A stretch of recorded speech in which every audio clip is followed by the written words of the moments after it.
Olá amigos, hoje eu postei um vídeo sobre um rangido, sobre um barulho na suspensão de um veículo Fox 1.0 ano 2009, né? Além desse rangido, ele tinha alguns barulhos, alguns ruídos a mais na suspensão. Pois bem, analisei, fiz o diagnóstico e passei o orçamento para o cliente, onde o mesmo autorizou que eu fizesse o serviço. Então, eu fiz o serviço, porém não houve tempo hábil para que eu pudesse fazer um vídeo, tá? Então, eu fiz esse vídeo para mostrar para o cliente as peças que eu troquei. Então, eu tenho as peças velhas que foram substituídas aqui. Em relação ao rangido que eu comentei, inclusive tem o vídeo, é essa borracha do estabilizador. Então ela provoca rangido e muitas vezes algumas batidas também. Então troquei o par.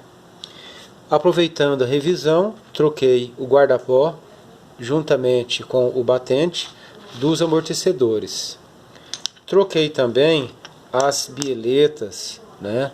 Elas não tinham folgas, mas veja a situação das guarnições delas. Então já é conveniente trocar, já bastante suja, com bastante impureza. Troquei também na bandeja da suspensão esta bucha carretel e troquei esta outra aqui que estava desse jeito aqui, ó. Então na realidade tem bastante vídeo também. Eu optei por não fazer vídeo porque no YouTube já tem bastante vídeo ensinando como remover e como instalar essa bucha aqui, tá? Então eu optei por não fazer. Troquei as duas, que são essas buchas da bandeja da suspensão dianteira, mas é a bucha traseira da bandeja. Essa aqui é a bucha dianteira da bandeja, tá? As duas são na mesma bandeja. Então essa aqui ela apresentava bastante ruído. Tive que acabar quebrando ela para poder retirar, tá? Então foi trocada as duas. Também troquei o articulador da direção, que muita gente conhece como barra da direção, tá?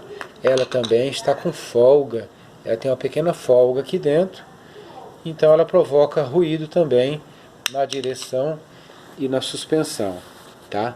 São essas as peças. Eu fiz um vídeo que eu vou colocar também juntamente com esse. Na realidade eu vou colocar posterior a esse, que mostra o procedimento, um procedimento errado que fizeram para remover esta bucha aqui, ó. Então o mecânico se utilizou de ferramentas inadequadas que acabou danificando o alojamento dessa bucha aqui, mas nada que comprometesse a peça, tá? Então as peças são essas. Quem estiver gostando do canal, que procure curtir, compartilhe com os amigos. Espero que tenha sido útil para vocês.